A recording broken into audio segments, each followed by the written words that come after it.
Yo, what's up, guys? Howdy.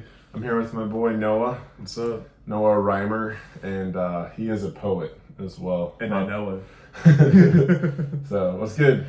I'm chilling, man. How have you been? Pretty good, yeah. You had a good Thanksgiving? Yeah, I did. How's yours? It was good, yeah. Just saw as many people as I could, Yeah, in the that's always DMV. good. So, Yeah. That's solid, man. So, shout out to my boy Colton. Shout out to the Mans as well. We got I got a drink on. our grants, apparently, whatever ABC tried to sell me. Yeah, sponsor us, dude. We're Yeah. showing your product on here for free. We're Yeah, drinking your stuff. It doesn't totally suck, guys. So if you Grants. need some, It doesn't totally suck. I think that's their official slogan. I think so, too. So- I mean, they should just hire us at this point. We're selling it so well. Yeah, gotta get the visual just right. You can barely see my awesome painting in the back there. Musica. You probably can't see it at all. It's like a postage stamp back there. But yeah. Anyway, it's good to be here. So we all heard me last time just babbling stream of consciousness to myself for a half hour. It was pretty chill. A little boring, but it was fun.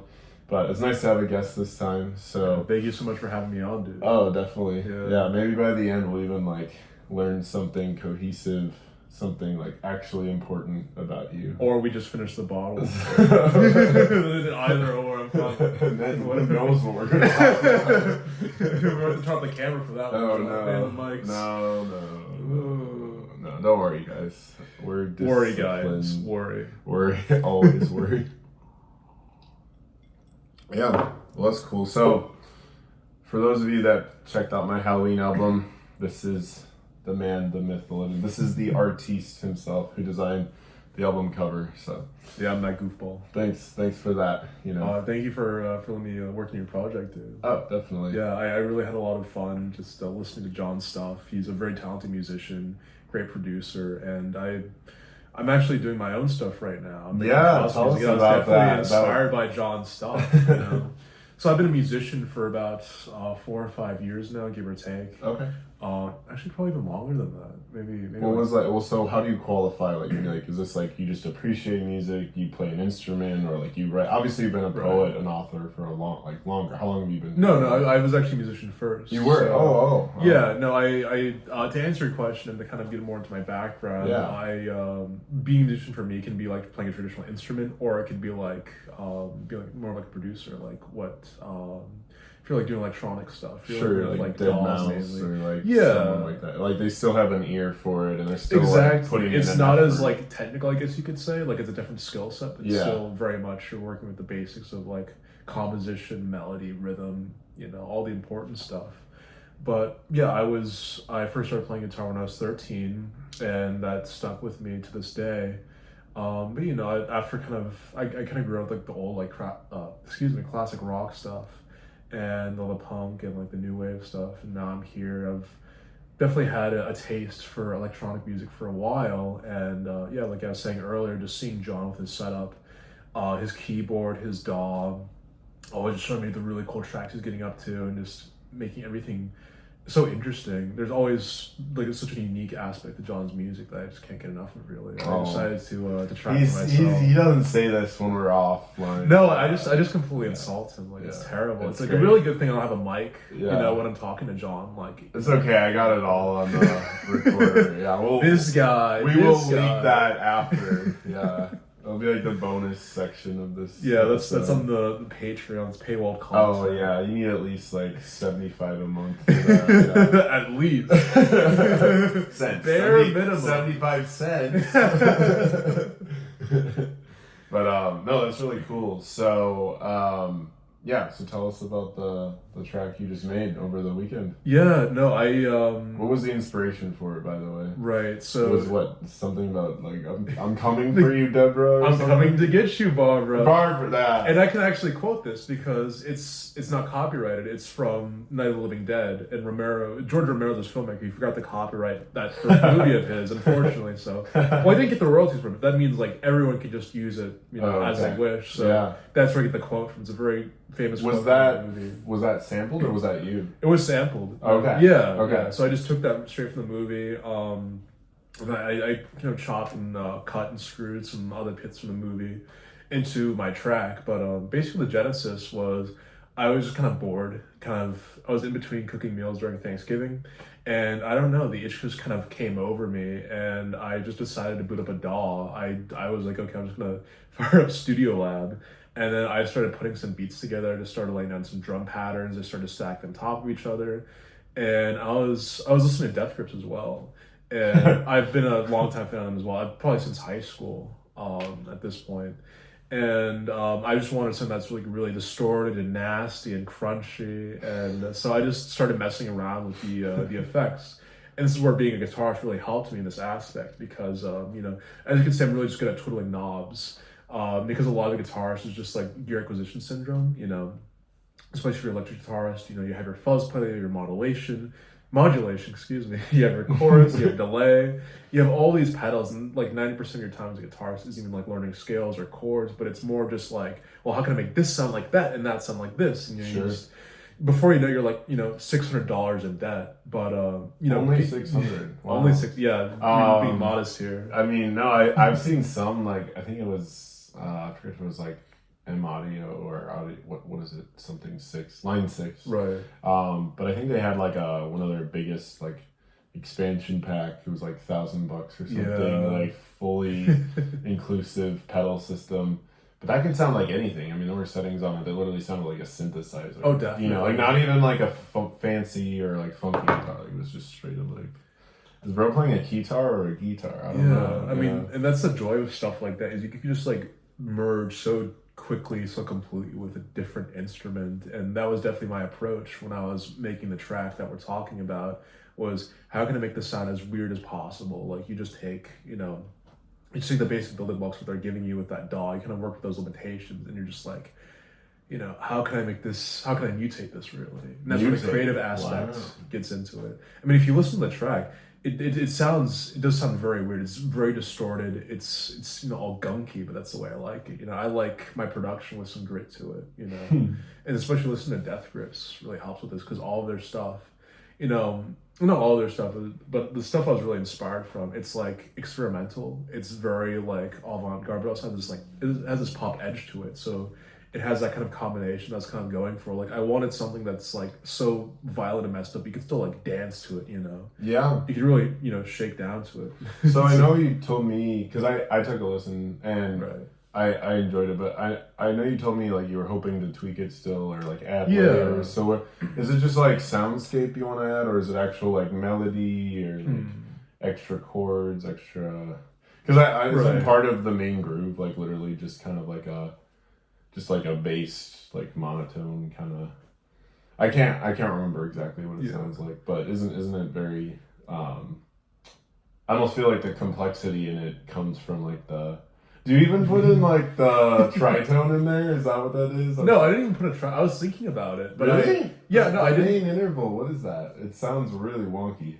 I think what I did was I think I sampled from the movie. Like I specifically picked the trailer for this. Like I just very simple for those of you at home. I just went onto like YouTube. I found the trailer from Criterion, and then I just went to YouTube to MP3. And you're positive it wasn't a tritone? Well, I'm getting to that, John. Okay. So I just keep going. I just snipped the trailer and then I chopped that up. I sampled it, and what you might be referring to, because for additional context, I didn't put in any kind of like bass or melody. This almost all of it was just like drums that I kind of like smashed together and messed around with and kind of changed the sound of.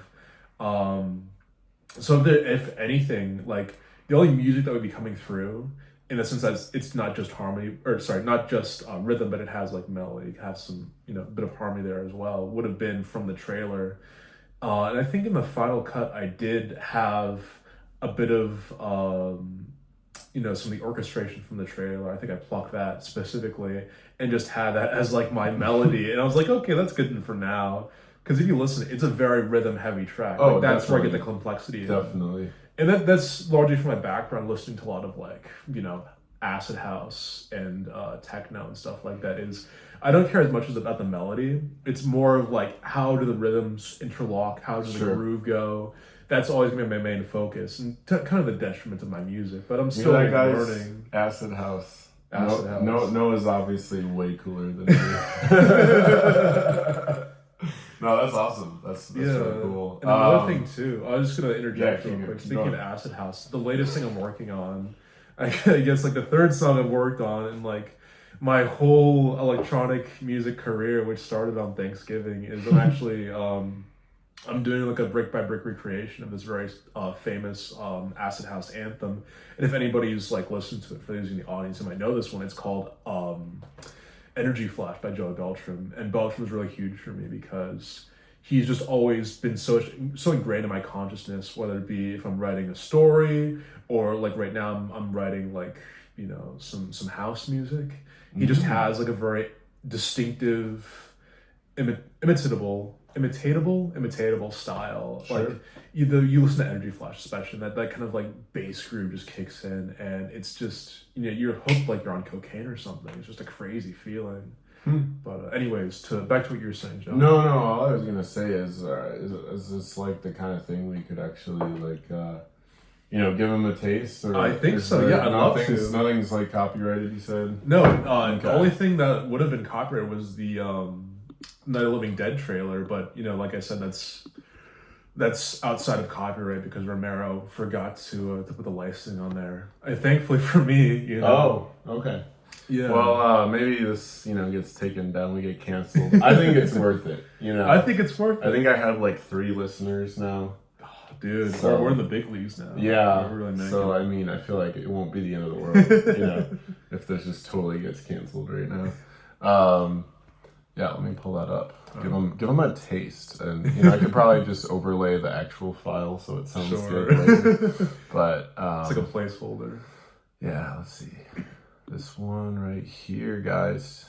Get hyped, guys. This is crazy. The volume is probably way too loud or something. Dude, what's crazy is the amount of emails. That's fun. They're coming to get you, Barbara.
spoil the whole thing, but you know, I want to have something to look forward to. It just now, repeats. You know, there's not much of spoil. It gets crazy later, guys. I hate to spoil it for you. It's crazy as it gets. And as you can hear from the song, it's very simple. It's just a lot of rhythm, really, and just a lot of sound stacking, I guess you could call it, until you kind of compress everything together and you get that really thick, gross, bassy, just amalgam of all of those machines just kind of working with or fighting against each other. Totally. No, actually, so this is the first time I heard it on my own sound system, and I didn't realize there was as many layers. It's really cool. Yeah. It sounds way better than, just from my phone. Yeah, I can imagine. I would hope so. Right. So, but I didn't realize the bass line even gets more intense. Or is that just the same bass, or is that? There's a second bass line after the second drop. Yeah. And then what's funny was when I was making the song, I already planned to have the opening bass line come in after the second one from the second drop, but I did not think it was gonna like congeal like that with like, you know, that second and the first bass, just like so it was like a real peanut butter and jelly combination. I was really glad that it had that sonic kind of texture to it. Yeah, because it made it go even harder than if it was just like, you know, just like those two bass lines playing, you know, kind of parallel to each other. Definitely. Well, there you go. If you're like a club owner or you own a bar or something. Yeah, I'm open to franchising, I guess. Yeah, you should. Just let me know. You should bump that. You know what I'm saying? Yeah, so. Great for Halloween. Next year, right? Next year. It's only like or even earlier, away. dude. If you have like a Nightmare Before Christmas, you know, rave. There you go. Yeah, there's always that, dude. As one does. As one does.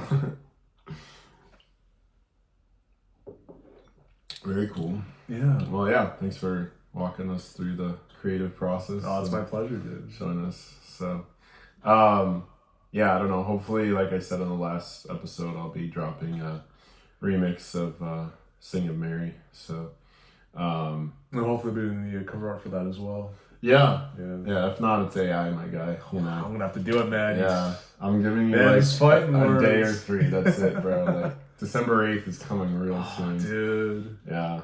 So the Annunciation, and then it's Our Lady of Guadalupe. Like, that's true. A little bit after that. Yeah. So, gotta get it. Get it done for Mother Mary. True, dude. But for the love of God. Yeah. But yeah, I'll actually pull that up now that dude. I mentioned it, because I just teased it to them. You gotta give them a sample. Dude. Right. I gotta move the camera. This is gonna cause so much chaos. And I'm like, you have to move the bottle. Here, I'll get the bottle for you, John. I'm not tripping, but I'm tripping over the cables here.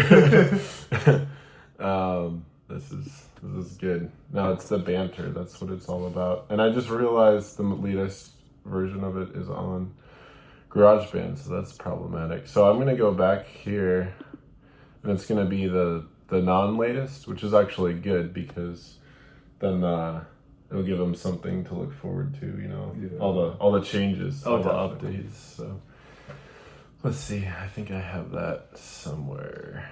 If not, this was all just to build up the dopamine, and, you know, just let it sit, you know, without any fulfillment until later. Of course, I could just edit it and play it, you know. And then, but where's the fun of that? So, let's see.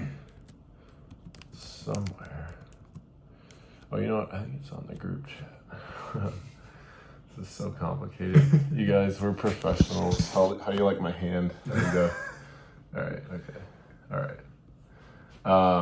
Yeah, we're working on it, guys. But yeah. Well, I hope everyone had a good holiday, good Thanksgiving. It's crazy. Advent's already here. Let's see. I'm just looking at John's messages. Yeah. Like, it's funny that you guys can't see what we're seeing. Let's see. I might not have. Oh, it's loading. Okay, cool. Yeah, but I hope everyone had a good holiday, and things are exciting. You know, I think I gotta scroll up to August. This is pretty funny here. Like July or I'm just August. seeing pictures of John's like nieces and nephews. Yeah. Family. Yeah, shout out to B and Nick and Izzy and Lucy and shout out to John's family. Seem pretty chill. Sebastian. Represent. So, I'm closer, guys. I'm closer. He's almost there. I hope your anticipation is just soaring right now. I know mine is. Soaring. Yeah, you're pretending like you've never heard it before. I might have just like played this in the dish room, just harassing people. So, all right. So this is the latest version, if it's like available, because this is I think it's working. Oh, you hear that, guys? Ooh, I hear it. Fades in. Get ready, guys.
Well, there you have it. I don't want to again. I don't want to give it all away. Oh, that's true. Very keep the suspense there. Very repetitive. But, I mean, as you can see from John's demonstration, his style is a little more melodic than mine is. He has a great understanding of music theory, as hopefully you can hear from his track. It's not hard when you're ripping off, a hymn. That's true. Which is probably ripping off. I think I researched it actually, because the Catholic Church, if they see something beautiful, they're like, "Oh, that's mine," But yeah. Shout out to the Catholic Church. Yeah, but, we took is obelisk? Is that the right word? Like those monuments? What kind of monuments? Or is that the thing in Harry Potter? I always forget. No, obelisks are monuments, but they're a particular type, I believe. But it's like the Washington Monument. Oh, yes, an obelisk. Right? Yeah, so the obelisk in St. Peter's right. Was originally from like Rome or Egypt or like a lot of different dynasties. Yeah. So too, in the world of music, what's that song at the end of Big Mass? It's like an ordination. I'm blanking because I have Sing and Mary in my head, but Oh God, Beyond All Praising. Yeah. That used to be like Jupiter, the planets. That was like a secular symphony at one point. Yeah. And we're like, oh, we'll take that. Well, if it's Jupiter, it's probably like it's probably Roman, like Roman pagan. You use Jupiter was a god. Because they named the planets after the gods. True. I don't know if it's in reference to, because I think it's like I would imagine not earlier than the 1600s, if not 17 or 1800s. So I don't know that it comes maybe like. It's just about the planets. I mean, it's called I don't know, but who knows? Yeah. But then Sing and Mary, I believe, was a folk tune. Oh, interesting. Yeah, I forget which culture, but. Anyway, I didn't write the melody, so I can't give myself too much credit now. Well, still, John has he's a proper musician, and I'm just I'm more of a tinkerer, really. I think that's the main difference between our musical styles. So, hopefully, like both of them, dear listener. Exactly. So, no, it's fun to share the gift for sure. So, tell us more about your writing. So you've done some novellas, some poems. Are you working on anything new? Kind of give us like what you started with. Sure. And kind of catch us up to speed. So I've had a very sort of interesting career. I'm not sure where to start. If I should mention the names I'm thinking of, because of particular, I guess we'll say disagreements. So I'll kind of keep things in the down low just to keep my name out of things. But yeah, I started writing short stories. Kind of the genesis of my inspiration was kind of going to Spain for a year, and I found that kind of really unlocked a lot of things for me. And that was when I first started reading poetry. And this was what, high school or? No, I went to Spain. Or was this your gap year? No, this is my gap year. This was after sophomore year. Of college. And Spain has it's a very rich history of literary history. Writers and poets. You have Federico Garcia Lorca, and Pablo Calderon, a lot of playwrights, a lot of poets, a lot of stuff like that. So I was kind of like, what's the word? Not germinating, but like fermenting, I guess you could say, in that kind of literary influence. And so, I just started writing this, that, and the other. A lot of my time is very much focused on the suburbs, because I grew up in the suburbs for most of my life. Save for that year in Spain, and I was very much influenced by a lot of Gothic literature, like Frankenstein and the Castle Otranto. So I kind of operate with a strain of Gothic suburbia, you could say, the suburban Gothic. And so I did some short stories in novella. Right now I'm just working on, I'm kind of changing things up. I'm working some crime fiction, actually. I'm having a lot of fun with that because it's like a completely different rule set. Like a lot of what I've been known for is having these like very Baroque, ornate phrasings and these kind of, there's a lot of like psychological depth, like you could say, to my characters. And with crime fiction, it's a lot more different because you're kind of cutting closer to the bone, right? The prose is a lot more different. It's a lot shorter, more clipped usually. Like you're not having gangsters make grand philosophical statements about the world. It's mostly like, well, I gotta get this money for the boss. I gotta shoot this guy, or I gotta do this, or I gotta do that. Yeah. And the great thing about that is just really simplifies everything. You just pare everything down to the essentials. Just really boil everything down, and then that you really get the essentials of a great story from doing that. Cool. Yeah. Cool. Yeah, and then you've written a handful of poems too, right? Yes, I have. Or was it more than a handful? I've written a book of poetry. Okay. It's probably conspicuous. I'm not mentioning any titles or anything like that because I operate under a pseudonym. So if I were to say, oh, this is like what I write under, it would kind of be like giving it away. Like what's the point of like having a pseudonym if I just revealed who I was? Yeah. I mean, they've already probably read it. Maybe. If you know me, you've probably heard my voice as well because I've been on podcasts before I made that name change. Ever heard of Virgil? Ever heard of C.S. Lewis? Of Dante? Morons. What a bunch of idiots. No, we love you guys. We love you guys. You're paying our bills anyway, so yeah. The non-existent subscriber money is just coming in droves. Yeah, that was a non-quote, but a parody of a quote of, Princess Bride there. So, that's really cool. So, and then tell us about some of the poets or authors you look up to, if you're comfortable with that. Yeah, that's completely fine. I think the two big ones for me are the two Charleses. I like to think of them. So this is Charles Baudelaire and Charles Bukowski, and these are two of the guys that I was reading when I was in Spain. Okay. Charles Bukowski he's well known for stuff like Post Office and Factotum, and his poetry as well. He's termed the poet laureate of LA Lowlife, and he kind of canonized the kind of blue collar worker within his prose, within his fiction, because for most of his life he worked a lot of odd jobs. He worked in factories. He worked in so he had a lot of inspiration. Oh, definitely, yeah. You read a lot of his stuff, and it's just him being down and out. It's him being drunk. It's him having sex with different women. It's him getting fired from jobs, and it's. I guess it's especially aspiring right now because I am working a blue collar job. Oh yeah, I was gonna segue into that later since you brought it up. What you want to tell go ahead. How it's been for you? It's been interesting. You're doing what exactly? I'm doing carpentry, so it's been interesting for me specifically because I went to college and I got my degree in literature, but the job market today is so bad that it's really hard to get anything, and I guess I kind of lucked out because.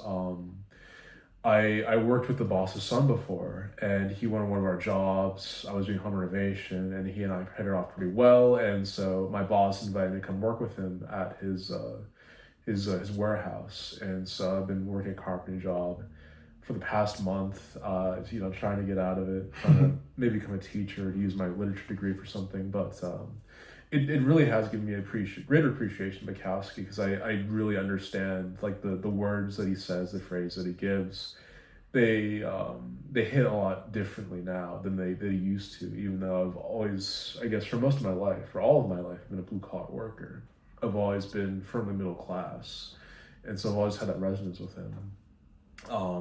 And then the other, to get back to your earlier question, the influence on my art, at least in terms of literary influence, was Charles Baudelaire. And this is a very interesting guy, especially for Catholic like we are, because he's kind of like the bastard son of the Catholic Church, Really? That's how I think of him a lot.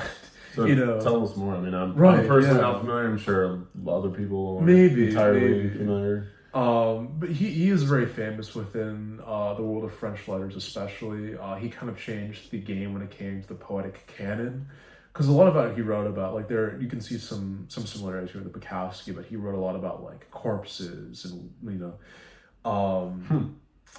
prostitutes and stuff like that, and being kind of down and out like Bukowski was, but in a very different, more purpled sense, So he's like the literary version of Tim Burton or something? Yeah, no, you're not wrong, because he essentially invented, or helps to invent, the Gothic archetype. Really? That's cool. Yeah, no, he was 19th century Parisian, and his work actually got banned by the Paris courts, I think in 1850 when they were published. But he was charged with, being obscene and blasphemous and stuff like that. He was actually, his epithet, his nickname was a Catholic Satanist. Oh, wow. Yeah, so, he's not a man, I guess. He's not like a role model for your children. No, definitely not. But, you mentioned the Catholic circles even nowadays. I talk with professors about it. They'd see me carrying his poetry book, The Fruit of the Mall, The Flowers of Evil. And oh, you're reading that? Interesting. Okay, I see you. Even nowadays, it still gets a bad taste in a lot of Catholics' mouths because of how he writes and what he writes about. But I actually think there's a lot of beautiful spirituality to be found in Baudelaire, because I think he just writes about original sin so effectively and so brilliantly that it scandalizes a lot of people. Yeah. And that's the problem, is because they kind of see his work at a face value. They're really able to grasp the theological connections that are embedded deeper within the greater framework of his poetry. Interesting. That reminds me of I never really got into them, so I don't really know any of their songs like by heart or off the top of my head. But I believe there was a band called, I want to say they were called Gunger, and they used to be like a Christian rock band. And then I think they had like a, what do you call it, like a fallout, or like like they're essentially like saying they weren't Christian anymore, but even all of their post-Christian music actually still held on to the relationship with God. So even though it was bitter, and it was very angry, it's still it was there. like, why God? Like, why is this happening? Almost not the same, but similar to the way Job, oh, definitely cries out to God. So I thought that was interesting that like some people think the worst thing in the world is to like, hate God or like, be angry with God or something. And like, don't get me wrong, that's not like the number one thing you should strive for, but like that actually shows residual signs of a relationship, even if it's a broken there's still a one. connection there. You can never really shake off the feeling of God within your life. It's like what Flannery O'Connor said about the Christ haunted South, right? And I think the same way about Baudelaire is that you do have that violence of grace moment within a lot of Baudelaire poems, because as much as people say, like, even non-Catholics, they always observe like the sordidness and depravity within Baudelaire's poems. There still is that residual nature of a lot of his poetry where you still feel the presence of God in there, even if it is kind of guttural and filthy and dirty. So would you say like it's similar at all to Flannery O'Connor, or like what is it, Evil and Law, or even like T.S. Eliot's The Wasteland, or is it like strictly the darkness and there's never like redemption or like a glimmering light at the end of the tunnel? It's funny you say, because I think it's neither really. Baudelaire's his own thing. I wouldn't say that he's particularly interested in trying to convert people, maybe like Waugh or O'Connor were. Okay. Even though you could say there's like a aesthetic similarity there. But it's not the either. It's not the other part either, where it's just like he's really reveling in darkness, because there are many beautiful poems that Baudelaire has which kind of go under the radar in terms of how people tend to view him, which are directly about him like praising God, or really, just being really in touch with the spirituality. And it kind of gets swept under the rug, unfortunately, because of the aforementioned things I said, where a lot of Catholics don't really view him as part of the canon of Christian Catholic authors, because of all the stuff that he said in his poetry practice of his lifetime. But he can be a very beautiful poet if you know where to find him. And his journals. Where can we find him? Do we go to Barnes and Noble? Do we Yeah, go to you a local can, library? Do we go to Amazon? Find it in a deeper sense. No, It's like you have to perform an exegesis on him. Nice, wow. I mean, I actually did have I wrote an article that never got published, but it was called The Exegesis of the Damned, and it was particularly detailing Baudelaire's work as a primarily Catholic author. Oh, wow. Struggling with the aspects of original sin. And this isn't new either. I believe Francois Mauriac, another famous Catholic writer, he does a very good job of extrapolating the Catholic elements of Baudelaire's work.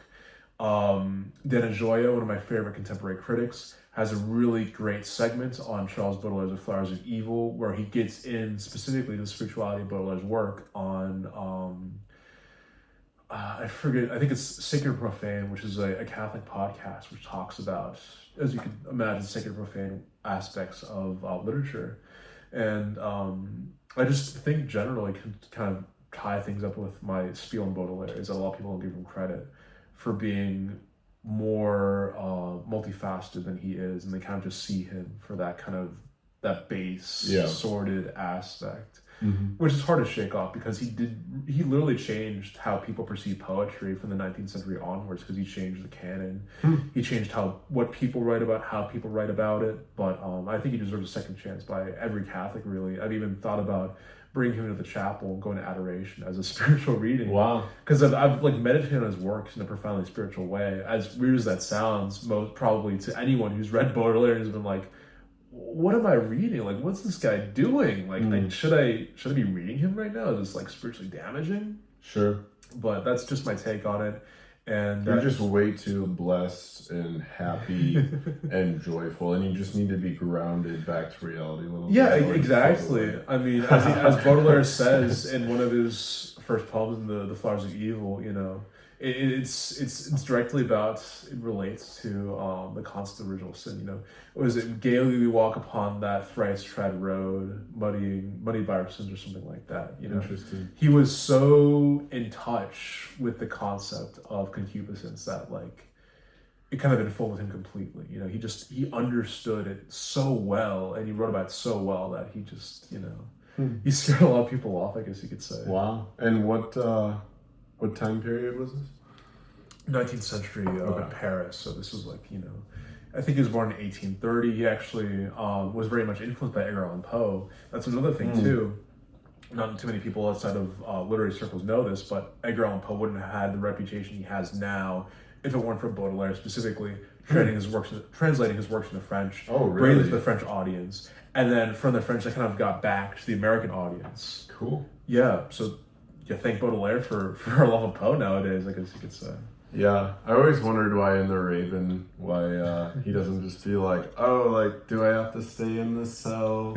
Will my life continue being so horrible? You know, just turn it on its head, you know. Yeah. But I'm sure, you know, Edgar would have issues. He'd probably punch me in the face. But even bringing that up, you know, it's kind of like the Eagles in Lord of the Rings. It's just like, you know, could have been there the whole time, but okay, we'll say it's not day 6. Exactly. All right. But no, that's great. Well, is there anything else we should talk about, learn about, joke about? Is there anything that you want to talk about? That's a good question. Yeah, like it's like, you know, when you're being put on the spot and you're always like blank, you know. No. Like I was over Thanksgiving, I was when you know, Colton was playing music. Right. I was like, oh, it'd be cool if he played this or this or this. But I was just kind of letting him cook, and, you know, he was picking good stuff. And then after, like, he was done, he was like, he gave me the remote. You know, we were playing music off of YouTube or something. And he was like, here you go. And I was like, I was like, now that I'm not thinking about it, I don't know what I possibly could play. Yeah. But I ended up playing some Shmo-Yaho, some Songify the movies, where they like literally take clips of movies and they like snap it in rhythm and auto tune it. Right. It's a fun time. Yeah. But no, man, I mean, I'm just excited that you know, it's Advent, and hopefully the new job, the move to Nashville, goes smoothly. That's gonna be really crazy. So yeah, no, but I'm very happy for you as well. I think you can always use a life change at this point. No, it really will. It's still kind of funny because on the one hand I'm freaking out that it's so close, and on the other hand I'm like, well, I guess still gotta like, you know, go to work or like, exactly, like do all the minutia for a few weeks. You have to go through all the mundane tasks. You still have like this huge life change like in a couple of in a month or so. So, but praise God. Praise God, man. No, it's a good time. I mean, I'm hoping to continue doing the, you know, putting out more music. I just splurged on some new gear from Guitar Center. Yeah, John was showing me. I got really jealous. Well, my paycheck is going towards Guitar Center. We'll see if I like. By itself. Yeah, well, no, it's not exactly my paycheck. But we'll see how much of it I keep, and you know, if I just end up returning all of it anyway. But you know, I got that dopamine high. But exactly, that's the most important. Just from doing the purchase. But no, I got a new drum set that's really small and portable, and yet is a real acoustic drum set, which is pretty sick. And then I got some turntables, you know, So if anyone wants to host a rave, let me know. Yeah, I was telling John we need to collab in tracks soon. You know? Oh yeah. Yeah. Well, maybe I can make remixes of our remixes. You know, that would be insane. So I mean, now I almost got to sign you up for one of my DistroKid slots. Too. I mean, I'm just sitting there, just wasting away. I appreciate that. So I got to give you your own slot so that I can then make the remix, and then I can tag us both, and then I can remix your remix. Like exactly. It's like a whole pyramid scheme by two people. So I'm not sure who's the top or the bottom of the pyramid. It sounds kind of, I don't know how that sounds. Ooh. Oh, I'm all about those. I mean, what isn't a scam or a pyramid scheme? That is true, but it's we scamming each other. We scamming the audience that listens to our songs. I don't know who we're supposed to be scamming at this point. No, we're just sharing the love, man. That's true. You know it's what all I'm saying? love. Yeah. I think there's a couple things that aren't, pyramid schemes, but just a few. I don't know.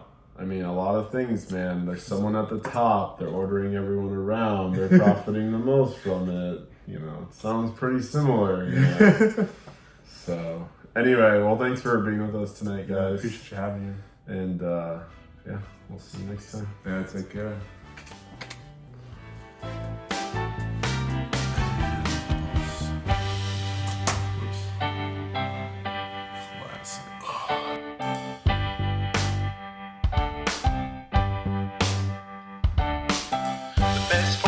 The one you go to. The best music is what you hear right now. The best life is the one you're living. The best day is today, so live it now. The best party is the one you go to. The best music is what you hear right now. The best life is the life you're living.